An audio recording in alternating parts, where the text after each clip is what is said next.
ਹਮਦਰਦ TV ਉੱਪਰ programme open house ਦੇਖ ਰਹੇ ਸਾਰੇ ਹੀ ਦਰਸ਼ਕਾਂ ਨੂੰ ਮੇਰੇ ਵੱਲੋਂ ਗੁਰਦੀਪ ਸੇਖੋਂ ਵੱਲੋਂ ਅਦਬ ਤੇ ਪਿਆਰ ਭਰੀ ਸਤਿ ਸ੍ਰੀ ਅਕਾਲ। ਹਮੇਸ਼ਾ ਤਰ੍ਹਾਂ ਜੀ ਇਹ ਜਿਹੜਾ ਸਾਡਾ programme open house real estate ਨਾਲ ਰਿਲੇਟਡ ਹੈ। ਇਹਦੇ ਵਿੱਚ ਮਾਰਕੀਟ ਵਿੱਚ ਜੋ ਹੋ ਰਿਹਾ, ਤੁਹਾਨੂੰ ਕਿਹੜੀ ਚੀਜ਼ਾਂ ਤੋਂ ਫਾਇਦਾ ਤੁਸੀਂ ਲੈ ਸਕਦੇ ਹੋ, ਕਿਹੜੀ ਜਾਣਕਾਰੀ ਅਸੀਂ ਤੁਹਾਡੇ ਤੱਕ ਮੁਹੱਈਆ ਕਰਵਾਈਏ ਕਿ ਤੁਹਾਨੂੰ ਉਹਦਾ ਫਾਇਦਾ ਹੋ ਸਕੇ। ਇਹਨਾਂ ਗੱਲਾਂ ਦੇ ਉੱਤੇ ਸਾਡਾ ਜਿਹੜਾ ਇਹ ਪ੍ਰੋਗਰਾਮ ਹੁੰਦਾ ਹੈ, ਇਹ ਆਧਾਰਿਤ ਹੁੰਦਾ। ਅਤੇ ਜ਼ਿਆਦਾਤਰ ਜਿਹੜੀਆਂ ਨੇ ਗੱਲਾਂ ਉਹੀ ਹੁੰਦੀਆਂ ਨੇ ਜਿਹੜੀਆਂ ਸਾਡੀਆਂ ਮਾਰਕੀਟ ਵਿੱਚ ਚੱਲ ਰਹੀਆਂ ਹੁੰਦੀਆਂ ਨੇ, ਜਿਹਨਾਂ ਦਾ ਅਸਰ ਸਾਡੀ ਮਾਰਕੀਟ 'ਤੇ ਪੈ ਸਕਦਾ ਜਾਂ ਪੈ ਚੁੱਕਿਆ ਜਾਂ ਆਉਣ ਵਾਲੇ ਸਮੇਂ ਵਿੱਚ ਉਹਨੂੰ ਆਪਾਂ ਅਸਰ ਜਿਹੜਾ ਉਹ ਭੁੱਲ ਸਕਦੀ ਹੈ ਮਾਰਕੀਟ। ਅਤੇ ਅੱਜ ਇਹ ਪ੍ਰੋਗਰਾਮ ਦੇ ਪਹਿਲੇ ਹਿੱਸੇ ਵਿੱਚ ਮੇਰੇ ਨਾਲ ਰਿਚੀ ਖੰਨਾ ਹੋਣੀ ਨਾਲ ਮੇਰਾ ਸਾਥ ਦੇਣਗੇ। ਰਿਚੀ ਜੀ, ਬਹੁਤ ਬਹੁਤ ਸਵਾਗਤ ਹੈ। ਥੈਂਕ ਯੂ ਜੀ। ਕੀ ਹਾਲ ਚਾਲ? ਬਹੁਤ ਵਧੀਆ ਜੀ। ਮੇਰੇ ਆ ਵੀਕਐਂਡ ਫਿਰ ਰੀਅਲ ਸਟੇਟ ਦੀ ਗੱਲ ਕਰੀਏ ਤਾਂ ਬਹੁਤ ਬਿਜ਼ੀ ਹੋ ਚੁੱਕੇ ਹੈ। Very good very good.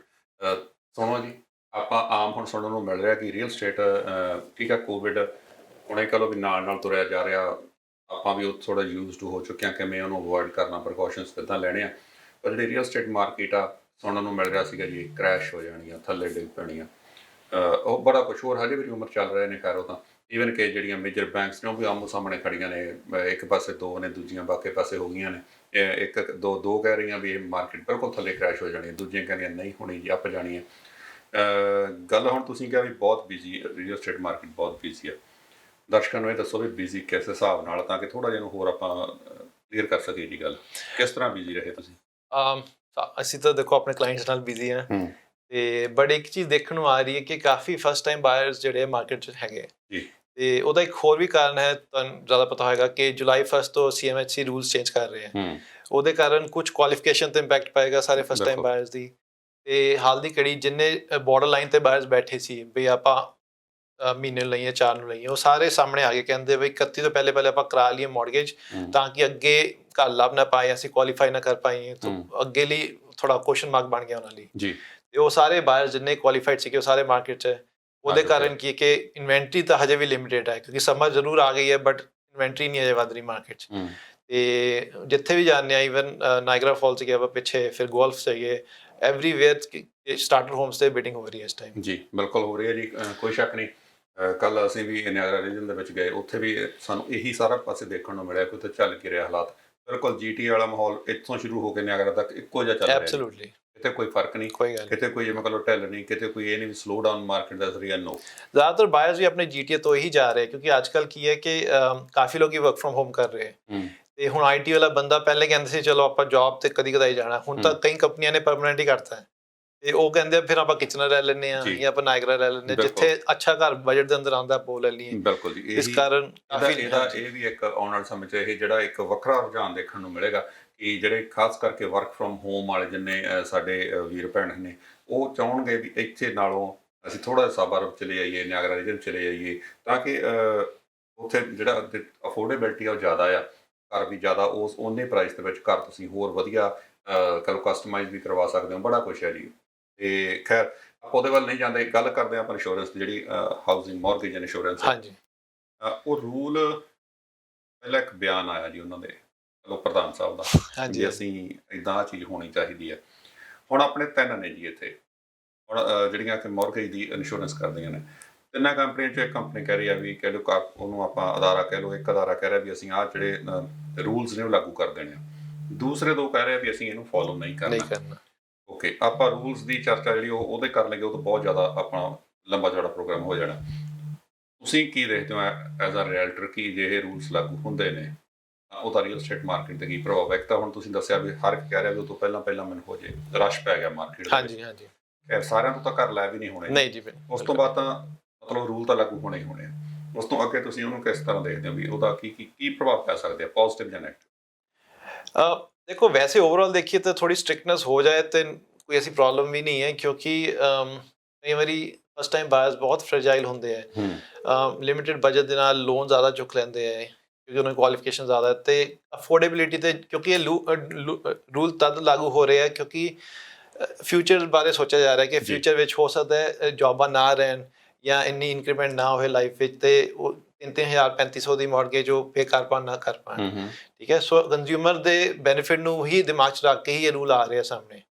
ਤੋ ਪਰ ਕਿਉਂਕਿ ਹੁਣ GTA ਦੀ ਮਾਰਕੀਟ ਇੱਥੇ ਪਹੁੰਚ ਚੁੱਕੀ ਹੈ ਕਿ ਜ਼ਿਆਦਾਤਰ ਘਰ ਫਿਰ ਵੀ ਰੀਚ ਨਹੀਂ ਆਉਂਦੇ, ਤੇ ਇਸ ਕਰਕੇ ਜਿਹੜੇ ਸੀਰੀਅਸ ਬਾਇਰਸ ਆ ਉਹਨਾਂ ਨੂੰ ਡਾਊਨ ਦਾ ਰੋਡ ਜੁਲਾਈ ਤੋਂ ਬਾਅਦ ਹੋ ਸਕਦਾ ਪ੍ਰੋਬਲਮ ਆਏ, ਕਿਉਂਕਿ ਇੱਕ ਜਿਹੜੀ ਮੇਨ ਕੰਪਨੀ ਹੈ CMHC, ਉਹ ਮੈਜੋਰਟੀ ਜਿਹੜੀ ਡੀਲਾਂ ਹੈ ਉਹਨਾਂ ਥਰੂ ਹੀ ਜਾਂਦੀ ਹੈ। They are the higher authority, ਠੀਕ ਹੈ ਨਾ। ਤੇ ਅਗਰ ਉਹਨਾਂ ਨੇ ਕਰਤਾ, ਬਾਕੀ ਦੋ ਕੰਪਨੀਆਂ ਜਿਹੜੇ ਕੈਨੇਡਾ ਗਰੰਟੀ ਹੈ, ਜਨਮਤ ਹੈ, ਉਹ ਹਾਲ ਦੀ ਘੜੀ ਕਹਿ ਰਹੀਆਂ ਸੀ ਫੋਲੋ ਨਹੀਂ ਕਰਨਾ, ਬਟ ਹੋ ਸਕਦਾ ਹੈ ਅਗਰ ਉਹਨਾਂ ਵਿੱਚ ਬੈਨੀਫਿਟ ਲੱਗੇ ਤੇ ਫੋਲੋ ਕਰ ਵੀ ਜਾਣ, ਰਾਈਟ। ਸੋ ਅੱਜ ਤੱਕ ਤਾਂ ਇੱਦਾਂ ਹੀ ਹੁੰਦਾ ਹੈ, ਜਦ ਵੀ CMHC ਨੇ ਕੋਈ ਚੇਂਜਸ ਕੀਤੀਆਂ ਉਹ ਦੋਵੇਂ ਹਮੇਸ਼ਾ ਉਹਨਾਂ ਨੂੰ ਫੋਲੋ ਕਰਦੀਆਂ ਹੀ ਆਈਆਂ। ਜੀ ਜੀ ਬਿਲਕੁਲ ਜੀ। ਇਹਦੇ ਵਿੱਚ ਇੱਕ ਤਾਂ ਸਭ ਤੋਂ ਵੱਡੀ ਚੀਜ਼ ਆ ਵੀ ਜਿਹੜੇ ਫੰਡਸ ਨੇ ਡਾਊਨ ਪੇਮੈਂਟ ਦੇ, ਉਹ ਅਸੀਂ ਜ਼ਰੂਰ ਦੱਸਣਾ ਚਾਹਾਂਗੇ। ਜਿਹੜੇ ਡਾਊਨ ਪੇਮੈਂਟ ਦੇ ਫੰਡਸ ਨੇ ਜੀ, ਉਹ ਤੁਸੀਂ ਆਪਣੀ ਪ੍ਰੋਪਰਟੀ ਦੇ ਉੱਤੇ ਹੋਰ ਕੋਈ ਲੋਨ ਜਾਂ ਕਿਤੋਂ ਆਏ ਲੋਨ ਲੈ ਕੇ ਤੁਸੀਂ ਅਗਲੀ ਪ੍ਰੋਪਰਟੀ ਦੀ ਡਾਊਨ ਪੇਮੈਂਟ ਨਹੀਂ ਪਾ ਸਕਦੇ, ਰਾਈਟ। ਇਹ ਇੱਕ ਮਤਲਬ ਕਾਫੀ ਚੀਜ਼ਾਂ ਨੇ ਕਰਨੀਆਂ, ਕਿਉਂਕਿ ਜੋ ਆਪਾਂ ਇਨਵੈਸਟਰ ਆ ਕਈ ਵਾਰੀ ਦੇਖਣਾ ਚਾਹੁੰਦਾ ਸੀਗਾ ਵੀ ਆਪਣੀ ਤੁਹਾਡੀ ਪ੍ਰੋਪਰਟੀ ਹੈਗੀ ਆ, ਜਦੋਂ ਤੁਸੀਂ ਬੈਠੇ ਹੋ ਅਗਲੀ ਪ੍ਰੋਪਰਟੀ ਲੈਣੀ ਆ, ਉਹਦੇ ਉੱਤੋਂ ਤੁਸੀਂ ਚੁੱਕ ਕੇ ਜਾਂ ਕੁਛ ਕਰਕੇ ਤੁਸੀਂ ਅਗਲਾ ਕੁਛ ਕਰ ਸਕਦੇ ਸੀਗੇ। ਪਰ ਉਹ ਜਿਹੜੀਆਂ ਚੀਜ਼ਾਂ ਨੇ, ਬਾਕੀ GDS TDS ਉਹਦੀ ਰੇਸ਼ੋ ਦਾ ਫਰਕ ਪੈ ਰਿਹਾ, ਅਤੇ ਇਹ ਕੁਛ ਕੁ ਚੀਜ਼ਾਂ ਨੇ ਜਿਹੜੀਆਂ ਇਹਨੂੰ ਅਫੈਕਟ ਕਰਨਗੀਆਂ ਮਾਰਕੀਟ ਨੂੰ। ਪਰ ਆਪਣੇ CMHC ਆ ਜਿਹੜਾ, ਉਹ ਮੈਂ ਮੰਨਦਾ ਕਿ ਆਪਾਂ ਜਿਸ ਤਰ੍ਹਾਂ ਤੁਸੀਂ ਜਿਹੜੇ ਸਾਡੇ ਕਲਾਇੰਟਸ ਨੇ ਜਾਂ ਓਵਰਆਲ ਮਾਰਕੀਟ ਉਹਦੇ ਬਿਹਤਰੀ ਲਈ, ਉਹਦੇ ਫਾਇਦੇ ਲਈ ਇਹ ਰੂਲ ਲੈ ਕੇ ਆ ਰਹੇ ਨੇ। ਪਰ ਜਿਵੇਂ ਆਪਾਂ 17 ਵਿੱਚ ਵੀ ਦੇਖਿਆ ਸੀਗਾ ਜੀ, 17 ਦੇ ਵਿੱਚ ਵੀ ਜਾਂ ਪਹਿਲੇ ਵੀ ਰਿਸੈਸ਼ਨ ਆਏ ਨੇ, ਰਿਸੈਸ਼ਨ ਪਹਿਲਾਂ ਵੀ ਆਇਆ, ਜੋਬਸ ਉਦੋਂ ਵੀ ਜੋਬ ਬਹੁਤ ਜ਼ਿਆਦਾ ਹਿੱਟ ਹੋਈਆਂ ਨੇ, ਉਦੋਂ ਰਿਸੈਸ਼ਨ ਦੀ ਵਜ੍ਹਾ ਕਰਕੇ ਜੋਬ ਜਿਹੜੀਆਂ ਉਹ ਹਿੱਟ ਹੋਈਆਂ ਸੀਗੀਆਂ। ਹੁਣ ਇਹ ਹੈਲਥ ਹੈ, ਹੁਣ ਹੈਲਥ ਕਰਕੇ ਹੋ ਗਿਆ। ਹਾਂਜੀ ਹਾਂਜੀ।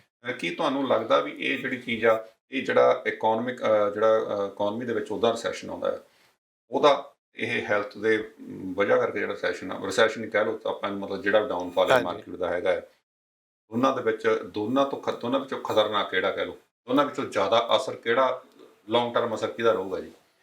ਦੇਖੋ, ਰਿਸੈਸ਼ਨ ਤਾਂ ਰਿਸੈਸ਼ਨ ਹੀ ਹੈ, ਇੱਦਾਂ ਦਾ ਹੋਏ ਜਾਂ ਉੱਦਾਂ ਦਾ ਹੋਏ। ਆਪਾਂ ਹੁਣ ਰੀਅਲ estate ਦੀ ਗੱਲ ਕਰ ਰਹੇ ਹਾਂ। ਰੀਅਲ estate ਨਾਲ ਜਿਹੜਾ ਆਪਣਾ 2007 ਦੀ ਗੱਲ ਸੀ, 8-9 'ਚ ਜਦੋਂ ਆਪਾਂ ਰਿਕਵਰ ਹੋਏ ਹਾਂ, ਅਤੇ 2017 ਇਹ ਰੀਅਲ estate ਨੂੰ ਹੀ ਰੱਖਦੇ ਹੋਏ ਰਿਸੈਸ਼ਨ ਹੋਈ ਸੀ। 2007-8 ਵਿੱਚ ਜਿਹੜਾ ਸੀ ਉਹ ਸਬ ਪ੍ਰਾਈਮ ਮੌਰਗੇਜ ਜਿਸ ਕਾਰਨ ਹੋਇਆ ਸੀ, US ਤੋਂ ਓਰੀਜਨੇਟ ਹੋਇਆ। ਫਿਰ 17 ਵਿੱਚ ਡਿਮਾਂਡ ਬਹੁਤ ਸੀ ਅਤੇ ਫੈਡਰਲ ਗਵਰਨਮੈਂਟ ਨੇ ਰੂਲਸ ਕੁਛ ਚੇਂਜ ਕੀਤੇ, ਉਹਦੇ ਕਾਰਨ ਥੋੜ੍ਹੀ ਜਿਹੀ ਮਾਰਕੀਟ ਗਿਰੀ। ਅਤੇ ਸੋ ਇਹ ਸਾਰੇ ਮੌਰਗੇਜਿਸ ਨਾਲ ਜਾਂ ਰੀਅਲ estate ਨਾਲ ਹੀ ਲਿੰਕਡ ਸੀ। ਹੁਣ ਜੋ ਹੈ ਹੈਲਥ ਇੰਡਸਟਰੀ ਨਾਲ ਲਿੰਕਡ ਹੈ। ਸੋ ਹੈਲਥ ਇੰਡਸਟਰੀ, ਕਿਉਂਕਿ ਲੋਡ ਬਹੁਤ ਪੈ ਗਿਆ ਹੈਲਥ ਇੰਡਸਟਰੀ ਕਰ, ਉਹਦੇ ਕਾਰਨ ਮਤਲਬ ਪਬਲਿਕ ਵਿੱਚ ਵੀ ਥੋੜ੍ਹੀ ਜਿਹੀ ਡਰ ਵੀ ਹੈ, ਪਲੱਸ ਫਾਈਨੈਂਸ਼ੀਅਲੀ ਬਿਜ਼ਨਸਿਸ ਵੀ ਬੰਦ ਹੋ ਚੁੱਕੇ ਹੈ। ਅਤੇ ਸੋ ਆਪਾਂ ਬਾਈ ਪ੍ਰੋਡਕਟ ਦੇਖ ਰਹੇ ਹਾਂ ਜੋ ਬਿਜ਼ਨਸਿਸ 'ਤੇ ਪੈ ਰਿਹਾ। ਹੁਣ ਰੀਅਲ estate 'ਤੇ ਹਾਲ ਦੀ ਘੜੀ ਦੇਖਣ ਨੂੰ ਨਹੀਂ ਮਿਲ ਰਿਹਾ, ਕਿਉਂਕਿ ਰੀਅਲ estate ਇੱਕ ਤਾਂ ਹਮੇਸ਼ਾ ਆਪਾਂ ਲੌਂਗ ਟਰਮ 'ਚ ਸੋਚਦੇ ਹਾਂ। ਜਿਹਨੂੰ ਅੱਜ 40,000 ਚਾਹੀਦਾ, ਉਹ ਹੋ ਸਕਦਾ ਅੱਜ ਆਪਣਾ ਘਰ ਨਾ ਵੇਚੇ, ਉਹ ਕਹੇ ਮੈਂ ਰੀਫਾਈਨੈਂਸ ਕਰਾ ਲਾਂ ਜਾਂ ਕਿਸੇ ਫੈਮਿਲੀ ਮੈਂਬਰ ਤੋਂ ਲੋਨ ਲੈ ਲਾਂ, ਜਾਂ ਲੈਟ ਮੀ ਸੀ ਵੀ ਕੱਲ੍ਹ ਨੂੰ ਹੋ ਸਕਦਾ ਗਵਰਨਮੈਂਟ ਕੋਈ ਹੈਲਪ ਕਰ ਦੇ ਆ ਕੇ, ਰਾਈਟ। ਸੋ ਆਈ ਥਿੰਕ ਘਰ ਵੇਚਣ ਦਾ ਜਿਹੜਾ ਇੱਕ ਡਿਸੀਜਨ ਹੁੰਦਾ, ਇੱਕ ਲਾਸਟ ਡਿਸੀਜਨ ਹੁੰਦਾ, ਜਦੋਂ ਬੰਦੇ ਦੇ ਸਾਰੀ ਆਪਸ਼ਨਸ ਬਰਨ ਆਊਟ ਹੋ ਜਾਂਦੀਆਂ। ਸੋ ਇਸ ਕਰਕੇ ਨਾਲੇ ਉੱਦਾਂ ਜਿਨ੍ਹਾਂ ਕੋਲ ਘਰ ਹੈਗੇ ਉਹਨਾਂ ਕੋਲ ਸ਼ਾਇਦ ਹੋਰ ਵੀ ਫੰਡਸ ਹੁੰਦੇ ਆ, ਰਿਸੋਰਸਿਸ ਹੁੰਦੇ ਆ ਕਿ ਆਪਣਾ ਘਰ ਬਚਾ ਸਕਣ। ਤੋ ਗੱਲ ਇੱਥੇ ਆਉਂਦੀ ਹੈ ਕਿ ਅਸੀਂ ਇਹਨੂੰ ਰਿਸੈਸ਼ਨ ਜ਼ਰੂਰ ਦੇਖ ਰਹੇ ਹਾਂ, ਪਰ ਰੀਅਲ estate ਨਾਲ ਇੰਪੈਕਟਡ ਨਹੀਂ ਦੇਖ ਰਹੇ ਹਾਂ। ਸੋ ਇਸ ਕਰਕੇ ਲੌਂਗ ਟਰਮ ਵਿੱਚ ਰੀਅਲ estate ਮਾਰਕੀਟ 'ਤੇ ਪਰਸਨਲੀ ਮੇਰੀ ਇਹ ਰਾਏ ਰਹੇਗੀ ਕਿ ਸ਼ਾਇਦ ਰੀਅਲ estate ਦੀ ਮਾਰਕੀਟ ਗਿਰੇ ਨਾ, ਸਟੇਬਲ ਰਹਿ ਸਕਦੀ ਹੈ ਕੁਛ ਸਾਲ, ਪਰ ਅਲਟੀਮੇਟਲੀ ਜਦ ਵੀ 2008 ਦੀ ਗੱਲ ਕਰੀਏ ਜਾਂ 17 ਦੀ ਗੱਲ ਕਰੀਏ, ਉਸ ਤੋਂ ਬਾਅਦ ਰਿਕਵਰੀ ਹੀ ਹੋਈ ਹੈ। ਕੋਈ ਇਹ ਤਾਂ ਹੈ ਨਹੀਂ ਕਿ ਡਾਊਨ ਜਾਂਦੀ ਰਹੀਆਂ ਜੀ। ਆਪਾਂ ਲਾਸਟ ਵੀਕ ਵੀ, ਜਿਸ ਤਰ੍ਹਾਂ ਦੀ ਤੁਹਾਨੂੰ ਯਾਦ ਹੋਣਾ, ਆਪਾਂ ਲਾਸਟ ਵੀਕ ਵੀ ਗੱਲ ਕਰਦੇ ਸੀ ਪ੍ਰੋਗਰਾਮ ਦੇ ਵਿੱਚ ਵੀ ਜਿਹੜੀ 17 ਵਾਲੀ ਮਾਰਕੀਟ ਸੀ, 17 ਵਾਲੀਆਂ ਪ੍ਰਾਈਸਿਸ ਸੀਗੀਆਂ, ਉਹ ਦੁਬਾਰਾ ਅੱਜ ਮੁੜ ਕੇ ਆਪਣੇ 2020 ਦੇ ਸਟਾਰਟਿੰਗ ਦੇ ਵਿੱਚ ਪ੍ਰਾਈਸਿਸ ਉੱਥੇ ਫਿਰ ਆ ਗਈਆਂ ਸੀ ਆਰਾਮ ਨਾਲ। ਜੇ ਕਿ ਆਪਾਂ ਕੋਈ ਕਹਿ ਰਿਹਾ ਵੀ ਹਾਂਜੀ ਕਿ ਮੈਂ 17 ਦੇ ਵਿੱਚ ਬਹੁਤ ਮਹਿੰਗਾ ਕਰ ਲੈ ਰਿਹਾ ਸੀ, ਪਰ 2 ਸਾਲਾਂ ਦੇ ਵਿੱਚ ਹੀ ਰਿਕਵਰ ਹੋ ਕੇ ਉਹ ਨਾਲ ਮਾਰਕੀਟ ਦੇ ਨਾਲ ਤੁਰ ਪਿਆ ਸੀ। ਬੜਾ ਅੱਛਾ ਇੱਥੇ ਕੋਇਨਸੀਡੈਂਸ ਹੈ, ਜਿਨ੍ਹਾਂ ਨੇ 17 ਫਰਵਰੀ ਮਾਰਚ ਵਿੱਚ ਲਿਆ ਸੀ ਘਰ, ਉਹ ਆਲਮੋਸਟ ਪੀਕ ਸੀ, ਉਹੀ ਸਾਰੇ ਮੈਜੋਰਿਟੀ ਆਫ ਦਾ ਬੰਦੇ ਸਾਨੂੰ ਮਿਲਦੇ ਹੈ ਪਿਛਲੇ 2 ਮਹੀਨੇ 'ਚ ਮਿਲੇ ਤਾਂ ਕੋਵਿਡ ਤੋਂ ਪਹਿਲੇ, ਕਹਿੰਦੇ ਕਿ ਹੁਣ ਆਪਾਂ ਘਰ ਵੇਚ ਕੇ ਨਵਾਂ ਲੈਣਾ, ਕਿਉਂਕਿ ਉਹਨਾਂ ਨੂੰ ਪਤਾ ਹੁਣ ਉਹਨਾਂ ਦਾ ਪੈਸਾ ਪੂਰਾ ਰਿਕਵਰ ਹੋ ਚੁੱਕਾ ਹੈ ਤੇ now we are back in the market.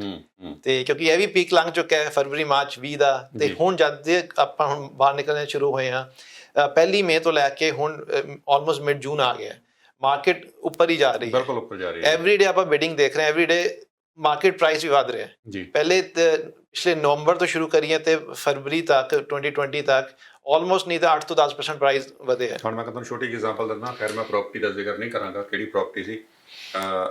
ਪਿਛਲੇ ਵੀਕ ਨਹੀਂ ਐਸੇ ਵੀਕ ਤੇ ਸਟਾਰਟਿੰਗ ਦੇ ਵਿੱਚ ਹੀ ਬਿਡਿੰਗ ਹੋਈ ਹੈ ਜੀ ਇੱਕ ਪ੍ਰੋਪਰਟੀ ਦੇ ਉੱਤੇ, ਸੈਮੀ ਘਰ ਸੀ, ਆਸਕਿੰਗ ਨਾਲੋਂ 80,000 ਉੱਪਰ ਗਿਆ।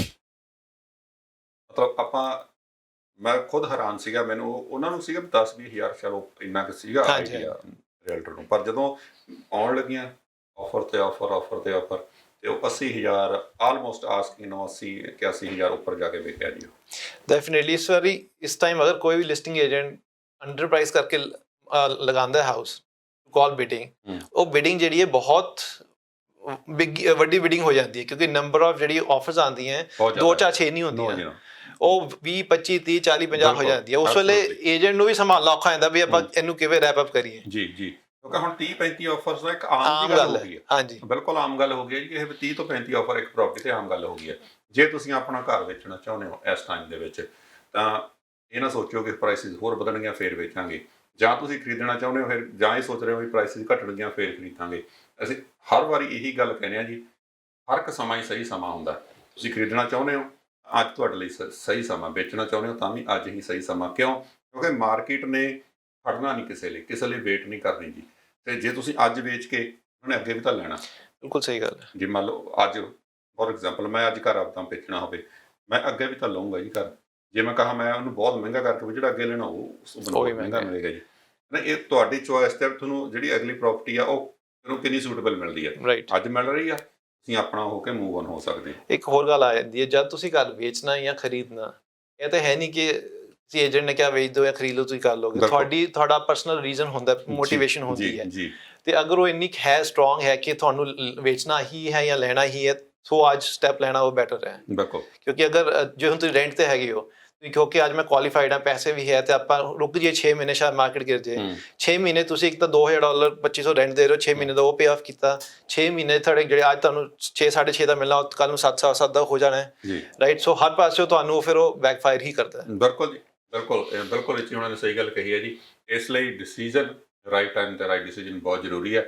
ਤੇ ਸਕਰੀਨ ਦੇ ਉੱਤੇ ਨੰਬਰ ਸਾਡੇ ਦੋਨਾਂ ਦੇ ਆ ਰਹੇ ਹੈ ਜੀ, ਤੇ ਤੁਸੀਂ ਪ੍ਰੋਗਰਾਮ ਤੋਂ ਬਾਅਦ ਐਨੀ ਟਾਈਮ ਕਾਲ ਤੁਸੀਂ ਸਾਨੂੰ ਕਰ ਸਕਦੇ ਹੋ। ਰਿਚੀ, ਲਿਸਟਿੰਗਸ ਮੈਂ ਦੇਖ ਰਿਹਾ ਸੀ ਤੁਸੀਂ ਇੱਕ ਗੱਲ ਕਰ ਰਹੇ ਹੋ, ਪਰ ਉਹਦੇ ਬਾਰੇ ਮੈਂ ਖੈਰ ਬਾਅਦ 'ਚ ਗੱਲ ਕਰਦਾ। ਰਿਚੀ ਹੁਣੀ ਇੱਕ ਸਲੋਗਨ ਲੈ ਕੇ ਆਏ ਨੇ, ਮੈਂ ਪੜ੍ਹਦਾ ਸੀ, ਮੈਨੂੰ ਬਹੁਤ ਵਧੀਆ ਲੱਗਿਆ ਜੀ, ਮੈਂ ਬਾਅਦ ਸਾਂਝਾ ਕਰਦਾ। ਪਹਿਲਾਂ ਆਪਾਂ ਲਿਸਟਿੰਗ ਦੀ ਗੱਲ ਕਰੀਏ ਰਿਚੀ। ਹਾਂਜੀ, ਐਕਚੁਅਲੀ ਇਹ ਜਿਹੜੀ ਲਿਸਟਿੰਗ ਹੈ ਹਜੇ ਮਾਰਕੀਟ 'ਚ ਨਹੀਂ ਹੈ। ਅੱਛਾ, ਮੰਡੇ ਨੂੰ ਆਪਾਂ MLS ਤੇ ਆਣੀ ਹੈ। ਤੇ ਕਿਉਂਕਿ ਲਾਸਟ ਟਾਈਮ ਕੀ ਹੋਇਆ, ਜਦ ਮੈਂ ਲਿਸਟਿੰਗ ਬੋਲਤੀ ਉਹ ਇੱਕ ਦਿਨ ਪਹਿਲੇ ਆਈ ਸੀ, ਜਦ ਤੱਕ ਮੈਨੂੰ ਕਾਲ ਆਈ ਉਹ ਤਾਂ ਆਲਰੇਡੀ ਆਫਰ ਆ ਚੁੱਕੀ ਸੀ।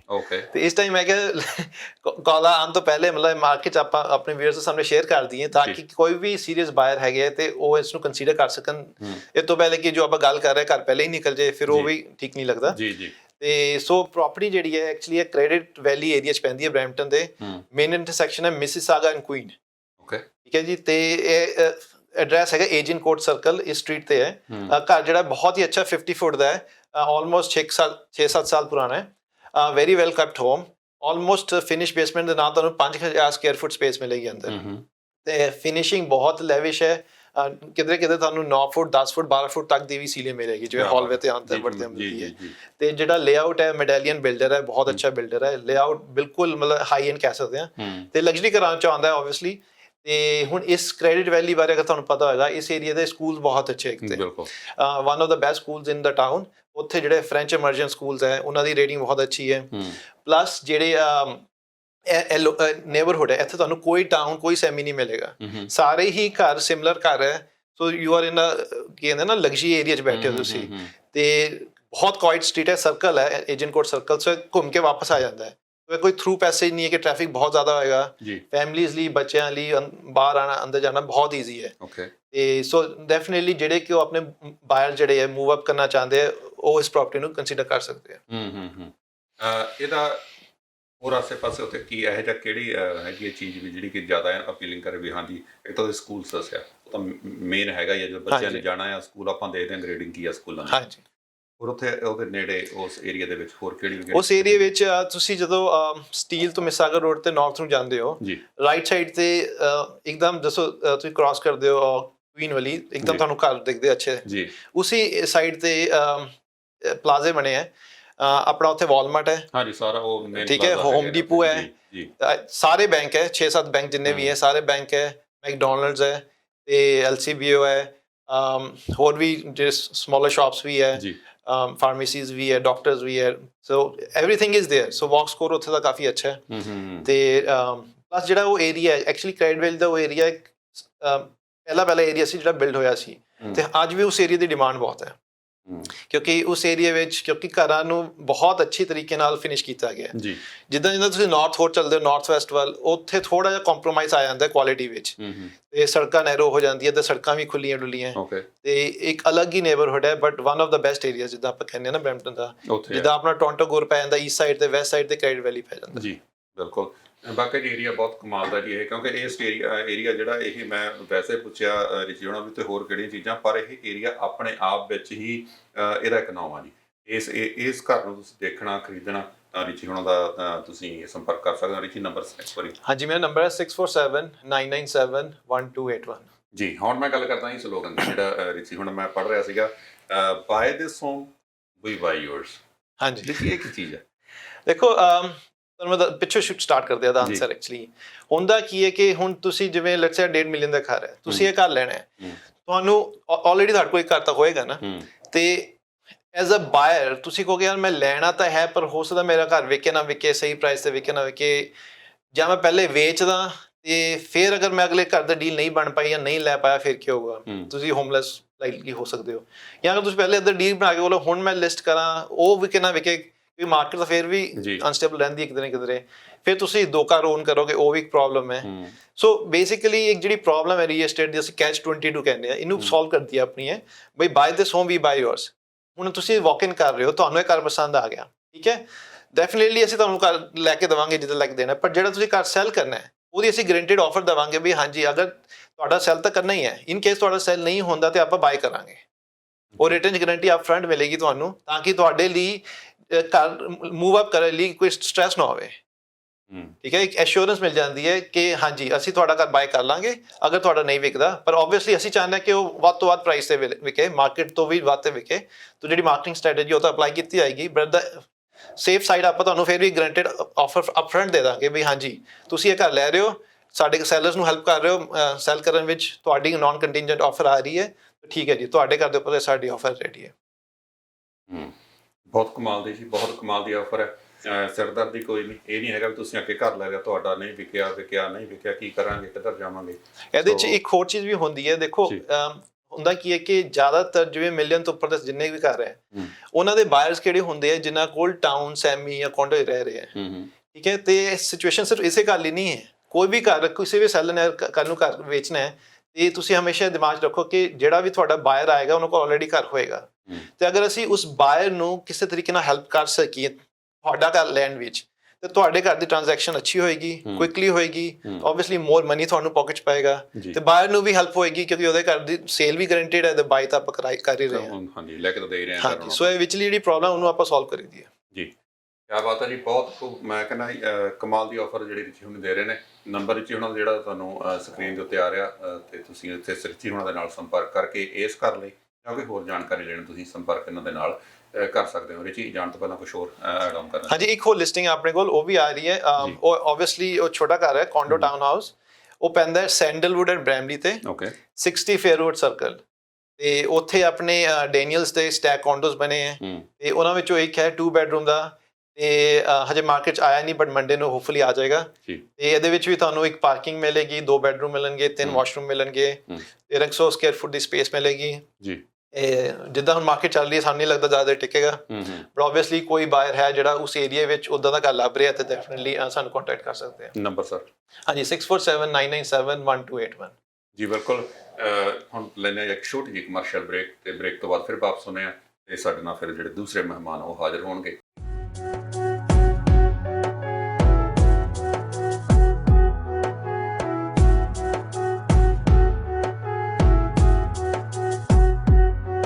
ਜੀ ਹਾਂ, ਬ੍ਰੇਕ ਤੋਂ ਬਾਅਦ ਇੱਕ ਵਾਰੀ ਫਿਰ ਤੋਂ ਤੁਹਾਡੇ ਸਾਹਮਣੇ ਰੂਬਰੂ ਹਾਂ ਜੀ ਪ੍ਰੋਗਰਾਮ ਓਪਨ ਹਾਊਸ ਦੇ ਵਿੱਚ, ਤੇ ਇਸ ਸੈਗਮੈਂਟ ਦੇ ਵਿੱਚ ਜਿਹੜਾ ਪ੍ਰੋਗਰਾਮ ਦਾ ਸਾਡਾ ਦੂਸਰਾ ਹਿੱਸਾ ਮੇਰੇ ਨਾਲ ਸਾਥ ਦੇਣਗੇ ਸਾਡੇ ਮਹਿਮਾਨ ਬਲ ਸਾਹਿਬ। ਸੇਖੋ ਸਾਹਿਬ, ਪਹਿਲਾਂ ਤਾਂ ਤੁਹਾਡਾ ਬਹੁਤ ਬਹੁਤ ਧੰਨਵਾਦ, ਤੁਹਾਡੀ ਹਮਦਰਦ ਟੀਮ ਦਾ, ਸਾਰਿਆਂ ਦਾ ਹੀ ਮੈਂ ਸ਼ੁਕਰਗੁਜ਼ਾਰ ਹਾਂ ਕਿ ਆਪਾਂ ਇਸ ਕਰੋਨਾ ਵਾਇਰਸ ਦੀ ਐਪੀਡੈਮਿਕ ਤੋਂ ਬਾਅਦ ਪਹਿਲੀ ਵਾਰੀ ਮਿਲ ਰਹੇ ਹਾਂ। ਬਿਲਕੁਲ ਜੀ। ਤੇ ਰੱਬ ਗੜੀ ਅਰਦਾਸ ਕਰਦੇ ਹਾਂ ਕਿ ਸਾਰੇ ਪਰਿਵਾਰ ਜਿਹੜੇ ਉਹ ਠੀਕ ਠਾਕ ਆਪਣੇ ਘਰਾਂ ਦੇ ਵਿੱਚ ਰਹਿਣ ਜੀ। ਤੇ ਆਪਣੀ ਟੇਕ ਕੇਅਰ ਕਰਨ, ਕਿਉਂਕਿ ਅਜੇ ਵੀ ਆਪਾਂ ਉਸ ਸੈਗਮੈਂਟ ਦੇ ਵਿੱਚੋਂ ਬਾਹਰ ਨਹੀਂ ਆ ਰਹੇ। ਬਿਲਕੁਲ ਜੀ।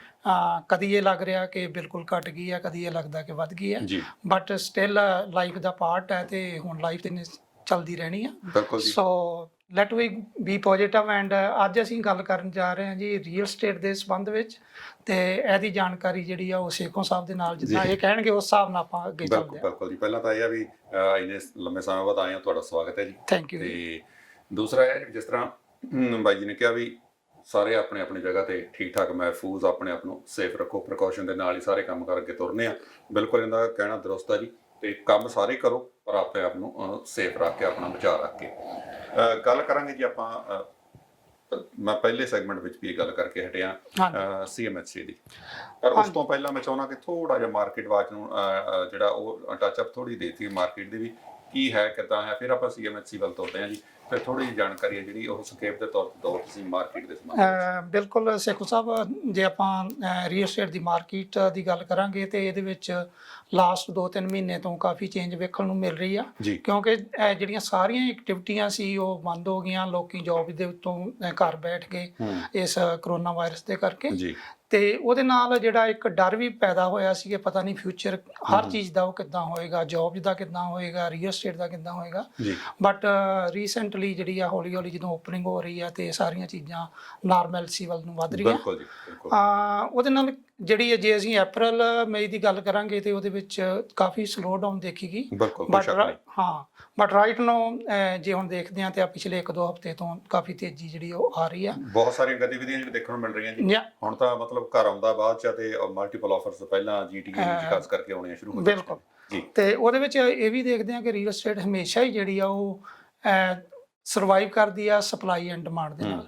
ਤੇ ਡਿਮਾਂਡ ਦੀ ਜੇ ਅਸੀਂ ਗੱਲ ਕਰਦੇ ਹਾਂ ਤੇ ਜਨਵਰੀ-ਫਰਵਰੀ ਦੇ ਵਿੱਚ ਪਹਿਲਾਂ ਵੀ ਬੜੀ ਹਾਈ ਸੀ, ਸਪਲਾਈ ਉਦੋਂ ਵੀ ਘੱਟ ਸੀ, ਬਟ ਇਸ ਕਰੋਨਾ ਵਾਇਰਸ ਐਪੀਡੈਮਿਕ ਕਰਕੇ ਜਿਹੜੀ ਆ ਸਪਲਾਈ ਹੋਰ ਘੱਟ ਗਈ। ਤੇ ਜਿਹੜੀ ਮੈਨੂੰ ਇੱਕ ਲੱਗਦਾ ਜੀ ਜਿਹੜੀ ਸਪਲਾਈ ਘਟਣ ਦਾ ਰੀਜ਼ਨ ਆ, ਹਾਂਜੀ, ਸ਼ੋਇੰਗ ਨਹੀਂ ਕਰਾ ਰਹੇ ਸੀਗੇ ਜੀ। ਮੰਨ ਲਓ ਮੈਂ ਹੀ ਆਪਣਾ ਘਰ ਵੇਚਣਾ ਜੀ, ਮੈਂ ਨਹੀਂ ਚਾਹੁੰਦਾ ਸੀਗਾ ਕਿ ਮੇਰੇ ਘਰ 'ਚ ਕੋਈ ਬਾਹਰੋਂ ਕੋਈ ਫੈਮਿਲੀ ਆਵੇ ਜਾਂ ਕੋਈ ਬਾਹਰਲਾ ਹੋਰ ਬੰਦਾ ਆ ਕੇ ਘਰ ਨੂੰ ਵਿਜ਼ਿਟ ਕਰਕੇ ਜਾਵੇ। ਵੱਡਾ ਰੀਜ਼ਨ ਇੱਕ ਇਹ ਵੀ ਰਿਹਾ ਜੀ, ਕੋਈ ਮਤਲਬ ਆਪਦੇ ਘਰ ਤੁਹਾਨੂੰ ਅਲਾਓ ਹੀ ਨਹੀਂ ਸੀ ਕਰ ਰਿਹਾ ਆਉਣ ਲਈ। ਬਾਕੀ ਤੁਸੀਂ ਦੱਸੋ ਜੀ। ਸੇਖੋਂ ਸਾਹਿਬ, ਇਹ ਬਿਲਕੁਲ ਤੁਹਾਡੀ ਗੱਲ ਸਹੀ ਆ। ਜਿੰਨਾ ਸਭ ਤੋਂ ਪਹਿਲਾਂ ਸਾਡੀ ਆਪਣੀ ਲਾਈਫ ਪ੍ਰਾਇਓਰਟੀ ਹੁੰਦੀ ਆ ਸਾਡੀ ਸੇਫਟੀ। ਤੇ ਜਦੋਂ ਸਾਰੀਆਂ ਗਵਰਨਮੈਂਟ ਪ੍ਰੀਕਾਸ਼ਨ ਮੇਜਰ ਜੇ ਇਹੋ ਹੀ ਲੈ ਰਹੀਆਂ ਜਾ ਰਹੀਆਂ ਸੀ ਕਿ ਸੇਫਟੀ ਡਿਸਟੈਂਸ ਜਿਹੜਾ ਉਹਨੂੰ ਰੱਖਿਆ ਜਾਵੇ, ਤੇ ਉਹਦੇ ਵਿੱਚ ਇਹ ਵੀ ਆਉਂਦਾ ਸੀ ਕਿ ਕੋਈ ਵੀ ਜੇ ਅਸੀਂ ਘਰ ਲਿਸਟ ਕਰਾਂਗੇ ਤੇ ਅਨਨੋਨ ਜਿਹੜੀ ਵਿਜ਼ਿਟਿੰਗ ਆ ਉਹ ਹੋਏਗੀ, ਐਂਡ ਨੋਬਡੀ ਨੋਜ਼ ਕਿ ਹੂ ਕੈਰਿੰਗ ਦਾ ਨੈਗੇਟਿਵ ਰਿਜ਼ਲਟਸ। ਸੋ ਉਸ ਚੀਜ਼ ਦਾ ਡਰ ਜਿਹੜਾ ਸੀ ਉਹ ਲੋਕਾਂ ਨੂੰ ਕਹਿੰਦਾ ਸੀ ਕਿ ਓਪਨਲੀ ਆਪਾਂ ਆਪਣਾ ਘਰ ਜਿਹੜਾ ਮਾਰਕੀਟ ਦੇ ਵਿੱਚ ਨਾਲ ਲੈ ਕੇ ਆਈਏ। ਤੇ ਜਿਹੜੀ ਸਾਡੇ ਕੋਲ 3 ਜੂਨ ਨੂੰ ਜਿਹੜੀ ਆ ਟੋਰਾਂਟੋ ਰੀਅਲ ਸਟੇਟ ਬੋਰਡ ਦੀ ਮਾਰਕੀਟ ਵਾਚ ਦੀ ਰਿਪੋਰਟ ਆਈ ਹੈ। ਉਹਨਾਂ ਨੇ ਸਾਨੂੰ ਜਿਹੜੇ ਫਿਗਰਸ ਦਿੱਤੀਆਂ ਜੀ ਆਪਣੀਆਂ ਮਾਰਕੀਟ ਵਾਚ ਦੇ ਵਿੱਚ, ਤੇ ਉਹ ਕਹਿੰਦੇ ਕਿ 53% ਜਿਹੜੀ ਆ ਟ੍ਰਾਂਜੈਕਸ਼ਨ ਘਟੀਆਂ ਨੇ ਸੇਲਜ਼ ਦੀਆਂ ਮਈ ਦੇ ਵਿੱਚ, as compare two year over year 2019 ਜੀ। ਤੇ ਜਿਹੜੀ ਸੇਮ ਟਾਈਮ ਤੇ ਨਿਊ ਲਿਸਟਿੰਗ ਆ ਉਹ ਵੀ ਤਕਰੀਬਨ 53% ਦੇ ਕੋਲ ਹੀ ਬਰਾਬਰ ਜਿਹੜੀਆਂ ਉਹ ਘਟੀਆਂ ਹੈਗੀਆਂ। ਸੋ ਇਹ ਜਦੋਂ ਸਾਡੇ ਕੋਲ ਸਪਲਾਈ ਨਹੀਂ ਆ ਰਹੀ ਤੇ ਡਿਮਾਂਡ ਸਟਿਲ ਇਟ ਵਾਜ ਹੇਅਰ ਇਨ ਦਾ ਮਾਰਕੀਟ, ਤੇ ਉਹਦੇ ਨਾਲ ਕੀ ਹੈਗਾ ਕਿ ਉਹ ਪ੍ਰਾਈਸ ਦੇ ਵਿੱਚ ਇਨਕਰੀਜ਼ ਵੀ ਆ ਰਹੀ ਆ ਔਰ ਕੁਇਕਲੀ ਸੇਲ ਵੀ ਹੋ ਰਹੀ ਆ। ਤੇ ਉਹ ਮਲਟੀਪਲ ਵਾਲਾ ਜਿਹੜਾ ਟਾਈਮ ਆ ਉਹ ਫੇਰ ਤਕਰੀਬਨ ਲੱਗ ਰਿਹਾ ਕਿ ਉਹ ਫੇਰ ਆ ਚੁੱਕਿਆ ਜੀ। ਤੇ 3% ਦੀ ਜਿਹੜੀ ਪ੍ਰਾਈਸ ਇਨਕਰੀਜ਼ ਹੋਈ ਆ ਇਸ ਟਾਈਮ ਦੇ ਵਿੱਚ, ਮਈ 2019 ਚ ਮਈ 2020 ਦੇ ਵਿੱਚ, ਜਿਹੜਾ year over year month to month comparison ਆ, ਮੰਥ ਟੂ ਮੰਥ ਕੰਪੈਰੀਜ਼ਨ ਆ। ਤੇ ਇਹ ਜਿਹੜੀ ਚੀਜ਼ ਆ ਜਦੋਂ ਵੇਖੋ, ਇੱਕ ਤੇ ਮੈਂ ਇਹ ਵੀ ਕਹੂੰਗਾ ਕਿ ਜਦੋਂ ਅਸੀਂ GTA ਦੀ ਗੱਲ ਕਰਦੇ ਹਾਂ, it behaves totally different than Ontario and totally different than Canada. The reason behind ਸਾਰੇ ਆਪਣੇ ਰੀਅਲਟਰ ਜਿਹੜੇ ਆ ਉਹ ਇਸ ਰੀਜਨ ਨੂੰ ਬਿਲੋਂਗ ਕਰਦੇ ਆ, ਚਾਹੇ ਉਹ ਟੋਰਾਂਟੋ ਆ, ਚਾਹੇ ਉਹ ਮਿਸੀਸਾਗਾ ਪੀ ਰੀਜਨ ਆ, ਕਾਫੀ ਇਹਦੇ ਵਿੱਚ ਰੀਅਲਟਰ ਆਪਣੇ ਐਕਟਿਵ ਰਹਿੰਦੇ ਆ। ਜੀ ਤੇ ਜਦੋਂ ਇਹਨਾਂ ਦੀਆਂ ਜਿਹੜੀਆਂ ਸਰਵਿਸਿਜ਼ ਆ ਉਹ ਵੀ ਕਿਤੇ ਨਾ ਕਿਤੇ ਕਲਾਇੰਟ ਨੂੰ ਜਿਹੜੀਆਂ ਉਹ ਪੁੱਛ ਕਰਦੀਆਂ ਕਿ light we go in the market, ਚਾਹੇ ਮਾਰਕੀਟ ਸਲੋ ਵੀ ਹੋਵੇ ਚਾਹੇ ਇਦਾਂ, ਜੀ ਬਿਲਕੁਲ। ਬਟ ਜਿਹੜੀ ਆ ਕਿਉਂਕਿ ਜਿਹੜੇ ਰੀਅਲਟਰ ਆ ਇਹਨਾਂ ਵੀ ਇਹ ਜੌਬ ਆਪਣੀ ਸਰਵਿਸ ਪ੍ਰੋਵਾਈਡ ਕਰਨੀਆਂ ਹੁੰਦੀਆਂ, ਬਿਲਕੁਲ and they going to contact their clients and ask them to come in the market. ਜੀ ਬਿਲਕੁਲ। ਤੇ ਹਾਂਜੀ ਜੀ ਬਲ ਸਾਹਿਬ, ਮੇਰਾ ਹੁਣ ਅਗਲਾ ਸਵਾਲ ਹੈਗਾ CMHC ਦਾ। ਹਾਂਜੀ ਮੈਂ ਪਹਿਲੇ ਸਾਡੇ ਗੈਸਟ ਸੀ ਉਹਨਾਂ ਨਾਲ ਵੀ ਗੱਲ ਕਰਕੇ ਹਟਿਆ ਜੀ। ਹਾਂਜੀ ਹੁਣ ਇਹਨਾਂ ਨੇ ਰੂਲਸ ਜਿਹੜੇ ਉਹ ਚੇਂਜ ਹੋਣ ਜਾ ਰਹੇ ਨੇ। ਬਿਲਕੁਲ। ਉਹਦੇ ਵਿੱਚ ਚਾਹੇ ਆਪਾਂ ਰੇਸ਼ੋਜ਼ ਦੀ ਗੱਲ ਕਰ ਲਈਏ, ਹਾਂਜੀ ਚਾਹੇ ਆਪਾਂ ਸਕੋਰ ਦੀ ਗੱਲ ਕਰ ਲਈਏ, ਬਿਲਕੁਲ। ਚਾਹੇ ਆਪਾਂ ਜਿਹੜੇ ਬੋਰੋਡ ਡਾਊਨ ਪੇਮੈਂਟ ਦੇ ਫੰਡਸ ਆ ਉਹਦੀ ਗੱਲ ਕਰ ਲਈਏ ਜੀ। ਹਾਂਜੀ ਇਹਨਾਂ ਤਿੰਨਾਂ ਦਾ ਜੇ ਆਪਾਂ ਕੰਬਾਈਨ ਕਰਕੇ ਦੇਖੀਏ, ਤੁਹਾਨੂੰ ਕੀ ਲੱਗਦਾ ਆਉਣ ਵਾਲੇ ਸਮੇਂ ਦੇ ਵਿੱਚ ਜਿਹੜੇ ਇਹ ਰੂਲ ਨੇ, ਪਹਿਲਾਂ ਤਾਂ ਇਹ ਗੱਲ ਕਰੀਏ ਵੀ ਜਿਹੜੀਆਂ ਦੂਜੀਆਂ ਦੋ ਵੱਡੀਆਂ ਹੈਗੀਆਂ ਨੇ ਅਦਾਰੇ ਜਿਹੜੇ ਕਿ ਆਪਣੀ ਹਾਊਸਿੰਗ ਮਾਰਗੇਜ ਪ੍ਰੋਵਾਈਡ ਕਰਦੇ ਨੇ, ਸੌਰੀ ਇੰਸ਼ੋਰੈਂਸ ਪ੍ਰੋਵਾਈਡ ਕਰਦੇ ਨੇ, ਹਾਂਜੀ ਕੈਨੇਡਾ ਗਰੰਟੀ ਐਂਡ ਜੈਨਵਰ। ਕੀ ਤੁਹਾਨੂੰ ਲੱਗਦਾ ਕਿ ਆਉਣ ਵਾਲੇ ਸਮੇਂ 'ਚ ਉਹ CMHC ਨੂੰ ਫੋਲੋ ਕਰਨਗੇ? ਪਾਪਾ ਇੱਥੋਂ ਸ਼ੁਰੂ ਕਰਦੇ ਹਾਂ ਜੀ ਗੱਲ। ਵੇਖੋ ਸਿੱਖ ਸਾਹਿਬ, ਪਹਿਲੀ ਗੱਲ ਤੇ ਇਹ ਹੈਗੀ ਆ ਕਿ ਮੈਂ ਜੇ ਰੀਅਲ ਸਟੇਟ ਸਰਵਿਸ ਪ੍ਰੋਵਾਈਡ ਕਰਦਾ, ਬਟ ਬਿਸਾਈਡ ਕਿਉਂਕਿ ਇਹ ਵੀ ਸਾਡਾ ਮੌਰਗੇਜ ਵੀ ਇੱਕ ਪਾਰਟ ਆ ਰੀਅਲ ਸਟੇਟ ਦਾ, ਤੇ we should have a knowledge about this.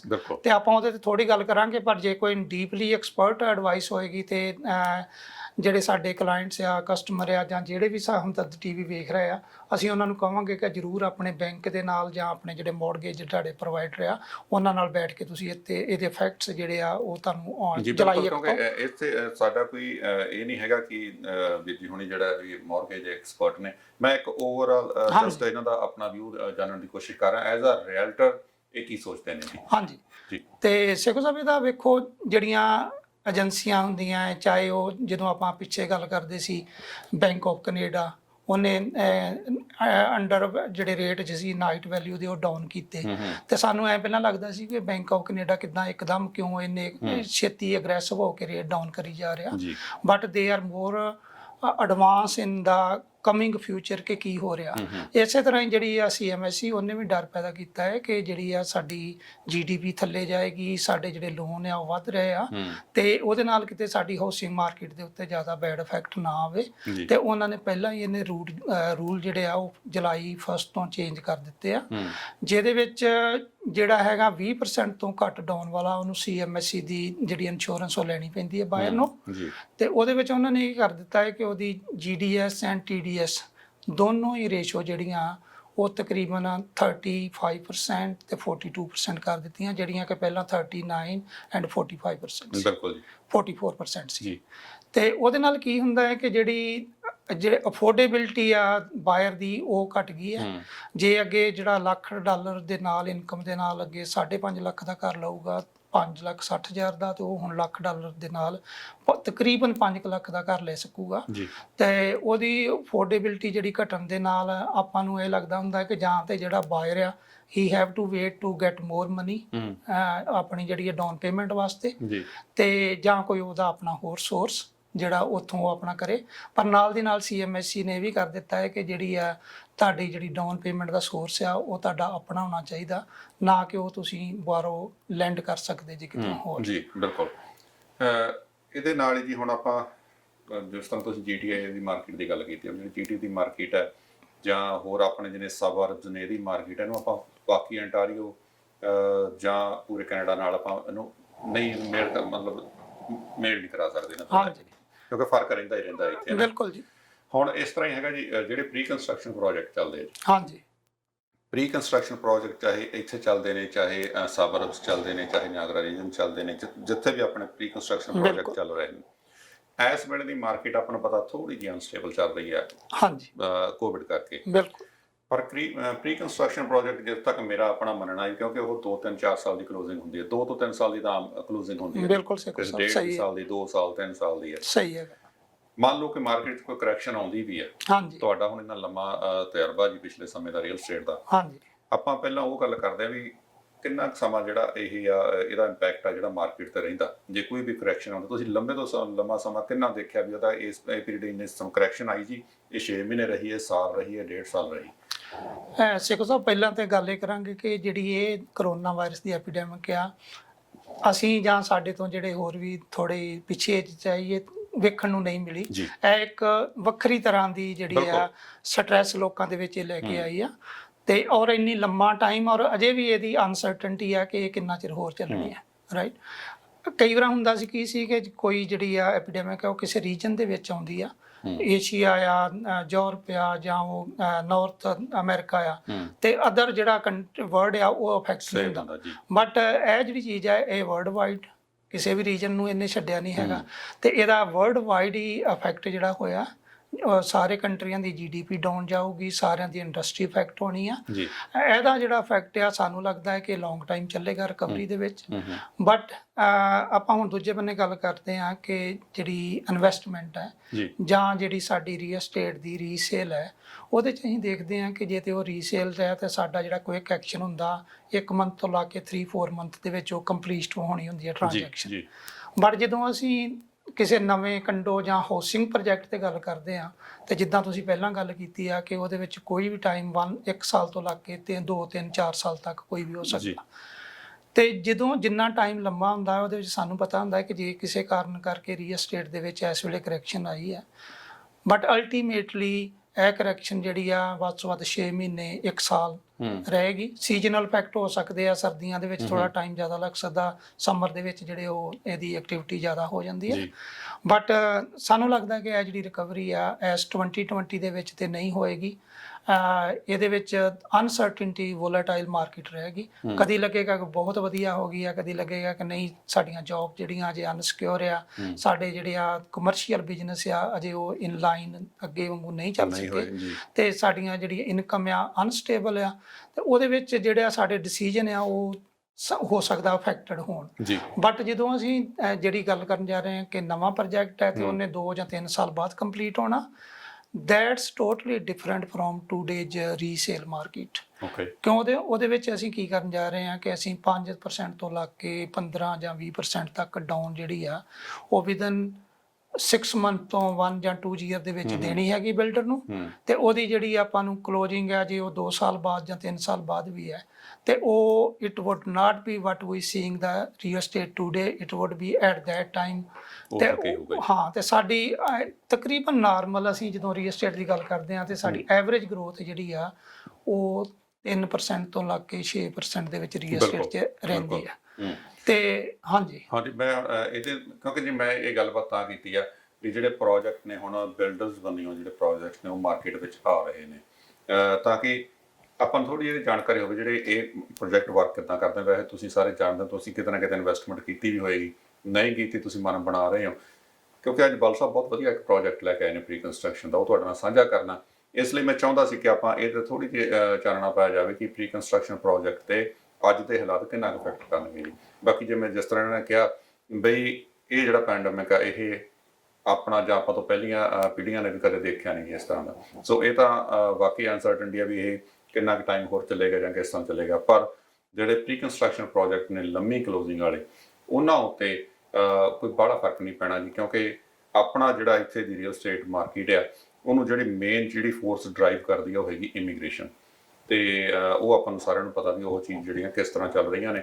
ਤੇ ਹੁਣ ਮੈਂ ਚਾਹਾਂਗਾ ਜੀ ਬਲ ਸਾਹਿਬ ਤੁਸੀਂ ਸਾਂਝਾ ਕਰੋ ਜਿਹੜਾ ਪ੍ਰੋਜੈਕਟ ਲੈ ਕੇ ਆਏ ਤੁਸੀਂ। ਕੋਈ ਪ੍ਰੋਜੈਕਟ ਮੈਨੂੰ ਵਾਕਈ ਬਹੁਤ ਕਮਾਲ ਦਾ ਲੱਗਿਆ ਉਹ। ਸੇਖੋ ਸਾਹਿਬ, ਮੈਂ ਤੁਹਾਡੇ ਨਾਲ ਜਿਹੜਾ ਕਿਚਨਰ ਦੇ ਵਿੱਚ ਐਲੀਵੇਟ ਕੰਡੋ ਪ੍ਰੋਜੈਕਟ ਹੈ ਜੀ 4 ਟਾਵਰ ਦਾ, ਉਹਦੇ ਬਾਰੇ ਅੱਜ ਗੱਲਬਾਤ ਕਰਨ ਲੱਗੇ ਆਪਾਂ ਜੀ। ਬਿਲਕੁਲ। ਤੇ ਇਹ ਜਿਹੜਾ ਕੰਡੋ ਪ੍ਰੋਜੈਕਟ ਹੈ ਇਹਨੇ ਤਕਰੀਬਨ ਜਿਹੜਾ ਇਹਦਾ ਫਸਟ ਟਾਵਰ ਜਿਹੜਾ ਹੁਣ ਲਾਂਚ ਹੋ ਚੁੱਕਾ ਜੀ। 1 ਬੈਡਰੂਮ ਦਾ ਜਿਹੜਾ ਪ੍ਰਾਈਸ ਆ 3 ਲੱਖ ਤੋਂ ਸਟਾਰਟ ਹੋਈ ਹੈ, ਤੇ ਪਰ ਸਕੁਅਰ ਫੁੱਟ ਪ੍ਰਾਈਸ ਜਿਹੜੀ $550 ਸਕੁਅਰ ਫੁੱਟ ਦੀ ਹੈ। ਹੁਣ ਜੇ ਅਸੀਂ ਇਹਨੂੰ ਨਾਰਮਲ ਸੀ ਦੇ ਵਿੱਚ ਵੇਖੀਏ ਤੇ ਜਿਹੜਾ ਟੋਰਾਂਟੋ ਰੀਜਨ ਆ, ਇਟੋਬੀਕੋ ਆ, ਸਕਾਰਬਰੋ ਆ, ਇੱਥੇ ਜਿਹੜਾ ਸਟਾਰਟਿੰਗ ਪ੍ਰਾਈਸ ਆ ਉਹ $900 ਤੋਂ $1000 ਤੋਂ ਸਟਾਰਟ ਹੁੰਦਾ ਜੀ, ਤੇ ਤਕਰੀਬਨ ਹਾਫ ਪ੍ਰਾਈਸ ਕਹਿ ਸਕਦੇ ਹਾਂ। ਹੁਣ ਕਿਚਨਰ ਜਿਹੜਾ ਵਾਟਰਲੂ ਏਰੀਆ ਆ ਇਹ ਇੱਕ ਬਹੁਤ ਹੀ ਜਿਹੜਾ ਅਪਗ੍ਰੇਡ ਹਾਈ ਡਿਮਾਂਡ ਏਰੀਆ ਬਣਦਾ ਜਾ ਰਿਹਾ। 2 ਯੂਨੀਵਰਸਿਟੀ ਹੈਗੀਆਂ, ਕੈਨਸਟੋਗਾ ਕਾਲਜ ਹੈ, ਜਿਹੜੀ ਗੂਗਲ ਹੈ ਉਹਦਾ ਹੈੱਡ ਆਫਿਸ ਹੈ ਉਹ ਵੀ ਆਪਣਾ ਜਿਹੜਾ ਹੈੱਡ ਆਫਿਸ ਨੂੰ ਐਕਸਪੈਂਡ ਕਰ ਰਿਹਾ, ਉਹਦਾ 3rd ਫੇਸ ਜਿਹੜਾ ਕਾਫੀ ਵੱਡਾ ਕਰ ਰਿਹਾ। ਬਲੈਕਬੈਰੀ ਦਾ ਉੱਥੇ ਆਫਿਸ ਹੈ, ਕਾਫੀ ਜਿਹੜੀਆਂ ਆਪਣੀਆਂ ਹੈਗੀਆਂ ਇੰਸ਼ੋਰੈਂਸ ਕੰਪਨੀਆਂ ਉਹਨਾਂ ਦੇ ਆਫਿਸ ਨੇ। ਤੇ ਜਿਹੜਾ ਫਿਊਚਰ ਦੇਖ ਰਿਹਾ ਹੈ ਉਸ ਰੀਜਨ ਦਾ, ਉਹ ਹੋਰ ਵੀ ਬ੍ਰਾਈਟ ਹੈ।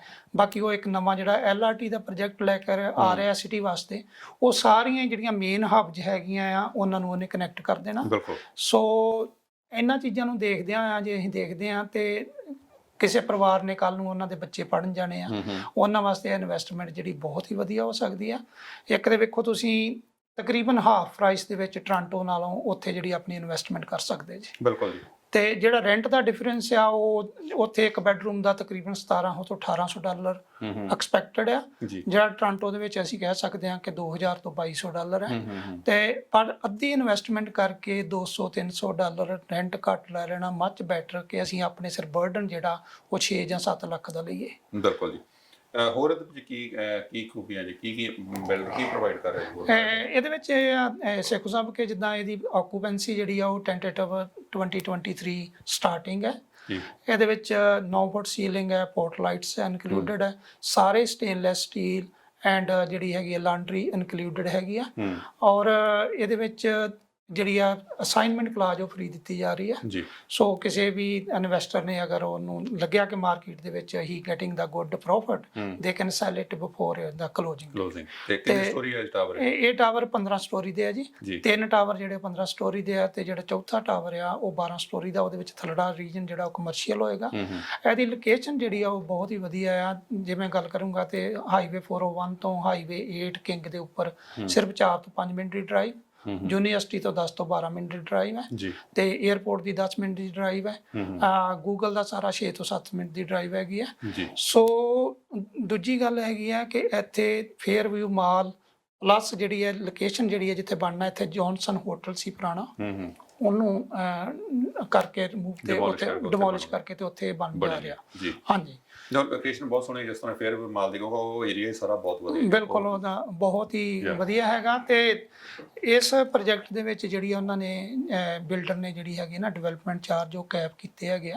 ਕਈ ਵਾਰ ਸਾਨੂੰ ਸਰਪ੍ਰਾਈਜ਼ ਮਿਲਦੀ ਹੈ ਕਿ ਕੰਡੋ ਯੂਨਿਟ ਜਿਹੜੀ ਹੈ ਰੈਡੀ ਟੂ ਕਲੋਜ਼, ਤੇ ਉਥੋਂ ਸਿਟੀ ਦੇ ਡਿਵੈਲਪਮੈਂਟ ਚਾਰਜ ਜਿਹੜੇ ਉਹ ਬਾਇਰ ਦੇ ਸਿਰ ਆ ਜਾਂਦੇ ਆ। Some time it is more than $10,000-15,000। ਸੋ ਇਹ ਵੀ ਇੱਕ ਪੋਜ਼ਿਟਿਵ ਫੈਕਟ ਹੈਗਾ ਕਿ ਤੁਹਾਨੂੰ ਪਹਿਲਾਂ ਹੀ ਪਤਾ ਹੈ ਕਿ 2500 is the maximum cap that would be development charge, ਕੋਈ ਅਨਸਰਟਨਟੀ ਨਹੀਂ ਹੈਗੀ ਜੀ। ਬਿਲਕੁਲ। ਔਰ ਇਹ ਜਿਹੜਾ ਪ੍ਰੋਜੈਕਟ ਆ ਹਾਲੇ ਪਬਲਿਕ ਵਾਸਤੇ ਓਪਨ ਨਹੀਂ ਹੈ। ਸਾਡੇ ਜਿਹੜੀ ਆ ਹੋਮ ਲਾਈਫ ਸੁਪਰਸਟਾਰ ਨੂੰ ਉਹਨਾਂ ਨੇ ਇਹਦੇ ਐਕਸਕਲੂਸਿਵ ਦਿੱਤੇ ਹੈਗੇ, ਬਾਕੀ ਬ੍ਰੋਕਰੇਜ ਨੂੰ ਵੀ ਦਿੱਤੇ ਹੈਗੇ ਆ। ਬਟ ਉਹ ਹੈਗਾ ਕਿ ਜਿਹੜੇ ਰੀਅਲਟਰ ਲੀਡ ਕਰਦੇ ਆ ਉਹਨਾਂ ਨੂੰ ਪਹਿਲਾਂ ਅਪਾਇੰਟਮੈਂਟ ਬਣਾ ਕੇ they can go to the office, ਜਿਹੜਾ ਉਹਨਾਂ ਦਾ 1333 ਵੈਬਰ ਡਰਾਈਵ ਕਿਚਨਰ ਦੇ ਵਿੱਚ ਹੈਗਾ। ਤੇ ਫਿਰ ਉੱਥੇ ਜਿਹੜੀ ਪ੍ਰੈਜੈਂਟੇਸ਼ਨ ਜਿਹੜੀ ਆ ਉਹ ਸਾਰੀ ਆਪਾਂ ਦੇਖ ਕੇ ਇਹਦੇ ਵਿੱਚ ਆਪਾਂ ਡਿਸਾਈਡ ਕਰ ਸਕਦੇ ਹਾਂ ਸ਼ੁੱਡ ਵੀ ਬੁੱਕ ਔਰ ਨਾਟ ਬੁੱਕ। ਤੇ ਇਹਦੀ ਜਿਹੜੀ ਇੱਕ ਸਭ ਤੋਂ ਵੱਡੀ ਇਸ ਪ੍ਰੋਜੈਕਟ ਦੀ ਖਾਸੀਅਤ ਮੈਂ ਇਹ ਕਹੂੰਗਾ ਕਿ ਇਹਦੀ 5th ਸਟੋਰੀ ਦੇ ਉੱਤੇ ਇੱਕ ਸਪੋਰਟਸ ਕੋਰਟ ਬਣ ਰਹੀ ਆ, ਜਿਹੜੇ 2 ਟਾਵਰ ਦੇ ਵਿੱਚ ਕਨੈਕਟਡ ਹੈ। ਅੱਛਾ। ਤੇ ਉਹ ਜਿਹੜੀ ਸਪੋਰਟਸ ਕੋਰਟ ਆ ਉਹਦੇ ਵਿੱਚ ਟੇਬਲ ਟੈਨਿਸ, ਉਹਦੇ ਵਿੱਚ ਗੋਲਫ, ਉਹ ਛੋਟੀ ਗੋਲਫ ਨਾਟ ਹੈ ਕਿ ਬਿਗ ਵਨ, ਉਹਦੇ ਵਿੱਚ ਜਿਹੜੀ ਹੈਗੀ ਆ ਆਊਟਸਾਈਡ ਡਾਈਨਿੰਗ ਏਰੀਆ, ਕਾਫੀ ਫੈਸਿਲਿਟੀਆਂ ਜਿਹੜੀਆਂ ਡੌਗ ਵਾਕ, ਰਨਿੰਗ ਟਰੈਕ। ਉਹ ਇਹ ਇੱਕ ਯੂਰਪ ਤੋਂ ਕਨਸੈਪਟ ਲੈ ਕੇ ਆਇਆ ਬਿਲਡਰ ਜਿਹੜਾ। ਤੇ ਇੱਥੇ ਸਾਨੂੰ ਜੇ ਦੇਖਾਂਗੇ ਤੇ ਇਸ ਪ੍ਰਾਈਸ ਰੇਂਜ ਦੇ ਵਿੱਚ 3-3.5 ਲੱਖ ਦੇ ਕੰਡੋ ਜਿਹੜੇ ਆ, ਇਹ ਚੀਜ਼ ਜਿਹੜੀ ਆ ਹਾਈਟੈਕ ਦੀ ਵੇਖਣ ਨੂੰ ਨਹੀਂ ਮਿਲ ਰਹੀ। ਤੇ ਦੂਜੀ ਗੱਲ ਹੈ ਕਿ ਇਹ ਪ੍ਰੋਜੈਕਟ ਜਿਹੜਾ ਐਂਡ ਯੂਜ਼ਰ ਲਈ ਵੀ ਬਹੁਤ ਵਧੀਆ ਹੋਊਗਾ, ਔਰ ਜਿਹੜਾ ਹੈਗਾ ਇਨਵੈਸਟਰ ਉਹਦੇ ਵਾਸਤੇ ਵੀ ਵਧੀਆ, ਕਿਉਂਕਿ ਇਹਦੇ ਵਿੱਚ ਜਿਹੜੀ ਸਟਾਰਟਿੰਗ ਸਾਈਜ਼ ਹੈਗਾ ਕੰਡੋ ਦਾ ਤਕਰੀਬਨ 600 ਸਕੁਅਰ ਫੁੱਟ ਹੈ, ਤੇ 1400 ਸਕੁਅਰ ਫੁੱਟ ਤੱਕ ਜਾਂਦੀ ਹੈਗੀ ਆ ਯੂਨਿਟ ਸਾਈਜ਼ ਜਿਹੜਾ ਜੀ। ਕਿਉਂਕਿ ਇਹ ਵਾਕਈ ਜੀ ਪ੍ਰੋਜੈਕਟ ਬਹੁਤ ਕਮਾਲ ਦਾ, ਬਹੁਤ ਕਮਾਲ ਦਾ ਪ੍ਰੋਜੈਕਟ ਹੈ। ਇਹਦੇ ਲਈ ਤੁਸੀਂ ਹੋਰ ਜਾਣਕਾਰੀ ਲੈਣੀ ਆ ਤਾਂ ਬਲ ਸਾਹਿਬ ਦਾ ਨੰਬਰ ਹੈ ਜਿਹੜਾ ਸਕਰੀਨ ਦੇ ਉੱਤੇ ਆ ਰਿਹਾ, ਤੁਸੀਂ ਕੋਈ ਨੰਬਰ ਆਪਣਾ ਸਾਂਝਾ ਕਰੋ। ਹਾਂਜੀ ਸੇਖੋ ਸਾਹਿਬ, ਮੇਰੇ ਨਾਲ ਕਿਸੇ ਵੀ ਟਾਈਮ ਤੁਸੀਂ ਕੰਟੈਕਟ ਕਰ ਸਕਦੇ ਸਰੋਤੇ 6474060991 ਤੇ, ਜਾਂ ਮੈਨੂੰ ਈਮੇਲ ਵੀ ਕਰਨੀ ਹੋਵੇ ਤੇ r777ball@gmail.com ਤੇ ਤੁਸੀਂ ਸਾਡੇ ਨਾਲ ਕੰਟੈਕਟ ਕਰ ਸਕਦੇ ਜੀ। ਬਲ ਸਾਹਿਬ, ਪ੍ਰੋਜੈਕਟ ਤੁਹਾਡਾ ਵਾਕਈ ਬਹੁਤ ਵਧੀਆ, ਸ਼ੋਭੇ ਸ਼ਾਮਾ ਪ੍ਰੋਜੈਕਟ ਦੇ ਲਈ। ਤੇ ਤੁਸੀਂ ਜੇ ਸੋਚ ਰਹੇ ਹੋ ਇਨਵੈਸਟਮੈਂਟ ਲਈ ਤਾਂ ਬਲ ਸਾਹਿਬ ਨਾਲ ਕੰਟੈਕਟ ਕਰੋ ਜੀ, ਕਿਉਂਕਿ ਇਹੋ ਜਿਹੇ ਪ੍ਰੋਜੈਕਟ ਜਿਹੜੇ ਵਾਰ-ਵਾਰ ਨਹੀਂ ਆਉਂਦੇ। ਤੇ ਇਸ ਲਈ ਮੈਂ ਪਹਿਲਾਂ ਭੂਮਿਕਾ 'ਚ ਗੱਲ ਕੀਤੀ ਸੀ ਕਿ ਜਿਹੜੀ ਕਲੋਜ਼ਿੰਗ ਡੇਟ ਆ, ਕਲੋਜ਼ ਦਾ ਕਰੇ ਤਾਂ 23 ਦਾ ਜੀ, ਬਹੁਤ ਲੰਮਾ ਸਮਾਂ। ਸੋ ਵਰੀ ਫਰੀ ਹੋ ਕੇ ਇਨਵੈਸਟਮੈਂਟ ਕਰੋ ਤੇ ਉਸ ਤੋਂ ਬਾਅਦ ਆਪਣੇ ਪੈਸੇ ਨੂੰ ਕੰਮ ਤੇ ਲਾਓ ਜੀ। ਬੇਸਿਕਲੀ ਕਹਿਣ ਦਾ ਮਤਲਬ ਇਹ ਹੈ। ਬਲ ਸਾਹਿਬ, ਤੁਹਾਡਾ ਆਉਣ ਦਾ ਬਹੁਤ ਧੰਨਵਾਦ, ਸ਼ੁਕਰੀਆ, ਮਿਹਰਬਾਨੀ। ਤੇ ਅਗਲੇ ਪ੍ਰੋਗਰਾਮ 'ਚ ਮਿਲਦੇ ਹਾਂ ਜੀ। ਬਿਲਕੁਲ ਸੇਖੋਂ ਸਾਹਿਬ, ਥੈਂਕ ਯੂ ਤੁਹਾਡਾ ਵੀ ਤੇ ਸਾਰੇ ਸਰੋਤਿਆਂ ਦਾ ਜੀ, ਥੈਂਕ ਯੂ। ਤਦ ਤੱਕ ਲਈ ਸਾਨੂੰ ਦਿਓ ਜੀ ਇਜਾਜ਼ਤ। ਸਾਡਾ ਤੁਹਾਡਾ ਰੱਬ ਰੱਖਾ। ਸਤਿ ਸ੍ਰੀ ਅਕਾਲ ਜੀ।